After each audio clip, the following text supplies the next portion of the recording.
year, although I was appointed designate from the end of November last year. Prior to what I do now, I was a police officer heading up the Metropolitan Police New Scotland Yard human-trafficking unit. Firstly, thank you to Unseen and Charlie for tonight. It's very important that the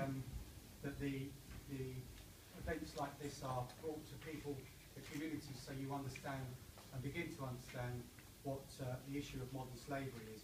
And I know I'm chosen to show these films to many hundreds and thousands of people and enlighten them to what is actually happening across the United Kingdom. Just to tell you a little bit about my role, one of the important things is I'm independent, and that's independent from everybody, from government, from law enforcement, from non-government organisations, from businesses, so that I can actually call to account all of those who fail to act to make this United Kingdom and internationally a place where modern slavery is challenged and it's actually eradicated.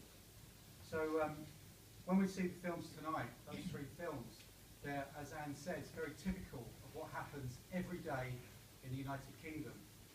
The last one is an Oliver Twist story, and that's what it is. We're back in the Victorian times, when William Wilberforce brought in the legislation in the 1800s to eradicate modern slavery then, or slavery then.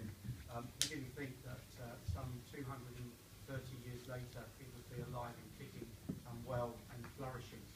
So I think that shows a disgrace on modern day society, that people are turned into a commodity.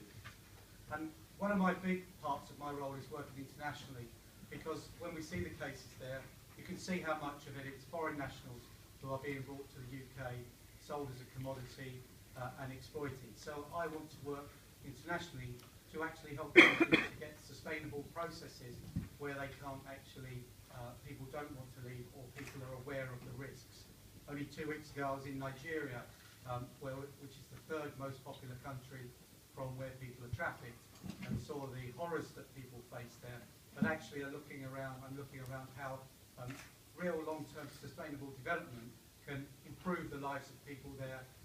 Oddly enough, because we saw the second film there, you know, it's things like, sorry, the first film was, one of the things about doing in Nigeria is creating a very large poultry business, so that people have work, they have sustainable food, and they will want to stay in those areas. So that is in probably one of the most deprived areas where trafficking is at its worst, in Edo State near Benin City.